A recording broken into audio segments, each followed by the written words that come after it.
রানা প্লাজায় আটকা পড়া মানুষদের চাপা দেওয়ার নির্দেশ দিয়েছিল শেখ হাসিনা। 11 বছর আগের ভয়ঙ্কর একদিন 24 এপ্রিল। বাংলাদেশ তো বটে, পুরো বিশ্বকে নাড়া দিয়েছিল সাভারের রানা প্লাজা ধসের ঘটনা।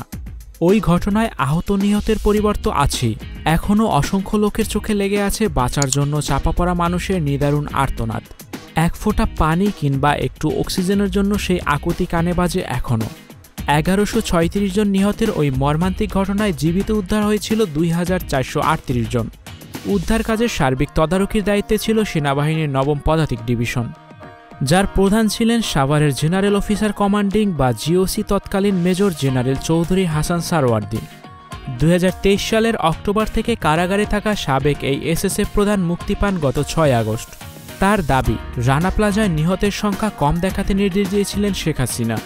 তিনি বলেন, উদ্ধার কাজের এক পর্যায়ে সাবেক প্রধানমন্ত্রী শেখ হাসিনা আমাকে নির্দেশ দিলেন, অনেক তো উদ্ধার হলো, এবার আটকে পড়াদের চাপা দিয়ে দাও। উদ্ধার কাজ বন্ধ করতেও নির্দেশনা দেন সাবেক এই প্রধানমন্ত্রী। তবে তা বন্ধ করতে রাজি হননি তিনি। জবাবে বলেছিলেন এটি অসম্ভব। শেখ হাসিনার নির্দেশেই উদ্ধার কাজ চালাচ্ছিলেন তিনি। প্রথমে তাকে জীবিত কিংবা মৃত শেষ ব্যক্তিটাকে উদ্ধার না হওয়া পর্যন্ত এই অভিযান চালানোর নির্দেশনা দেওয়া হয়েছিল। পরে শেখ হাসিনা তাকে বলেন, স্পেট্রা গার্মেন্টস নামে একটি গার্মেন্টস বিএনপির আমলে ধ্বংস হয়েছিল এবং ওই ঘটনায় মানুষ চাপা দেওয়া হয়েছে, কাউকে উদ্ধার করা হয়নি। রানা প্লাজা থেকে 17 দিন পর জীবিত উদ্ধার হন রেশমা। আলোচিত ঘটনা সম্পর্কে সন্দেহ রয়েছে অনেকেরই। আসলে কি হয়েছিল তখন, এ বিষয়ে তিনি বলেন, রেশমাকে উদ্ধারের পর অনেক কথা হয়েছে, সংসদে এটা নিয়ে প্রতিবাদও হয়েছে। কিভাবে উদ্ধার হলো, কি হলো, এসব জানতে চাওয়া হয়েছে। আমি নিজে এবং অন্যান্য সংগঠন থেকে বলা হয়েছিল এ ঘটনার বিচার বিভাগেও তদন্ত করা হোক। অনেক মিডিয়া টেলিভিশন আমার এবং রেশমার কাছ থেকেও ইন্টারভিউ নিয়েছিল। পরে সে একটি 5 তারকা হোটেলে চাকরি করত, এসব কেউ প্রচার করেনি বলেও মন্তব্য করেন তিনি। শুধু রানা প্লাজা নয়, 2012 সালের নভেম্বর মাসে তাজরিন ফ্যাশন নামে একটি পোশাক কারখানায় আগুনে অঙ্গার হন 117 পোশাক কর্মী। আহতের সংখ্যা ছাড়িয়েছিল 200-এর মতো। হাসান সারওয়ার্দীর দাবি, তাজরিন ফ্যাশনের ঘটনার সময়ও তাকে আইনসিদ্ধ নয় এমন নির্দেশনা দিয়েছেন সাবেক সরকার প্রধান।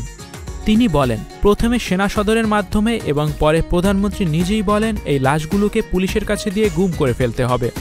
আমি এর কারণ জিজ্ঞাসা করায় প্রধানমন্ত্রী বললেন, গুম না করলে পরের দিন বিএনপি এবং খালেদা জিয়া লাশ নিয়ে মিছিল করবে, রাস্তাঘাট বন্ধ করে সরকারের বিরুদ্ধে আন্দোলন শুরু করবে।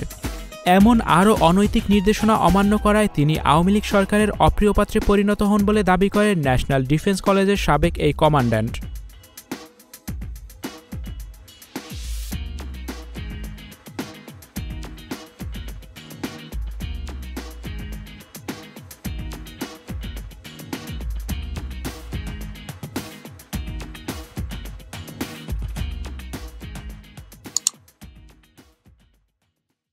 স্টুডিও 4D আপনাদের জন্য নিয়ে এসেছে শুটিং হাউস এবং শীতাতাপ নিয়ন্ত্রিত স্টুডিও সুবিধা, আছে অত্যাধুনিক মেকআপ রুম, এছাড়াও পাচ্ছেন বিভিন্ন ধরনের সিনের ক্যামেরা ও শুটিং লাইটের সুবিধা। বিস্তারিত জানতে এখনই কল করুন 01974860664। হাউসটি দেখতে চলে আসুন আমাদের ঠিকানায়, সেক্ষেত্রে রোড নাম্বার 9, বাড়ি 24। Icon focus 24 TV, powered by 4D 4th dimension.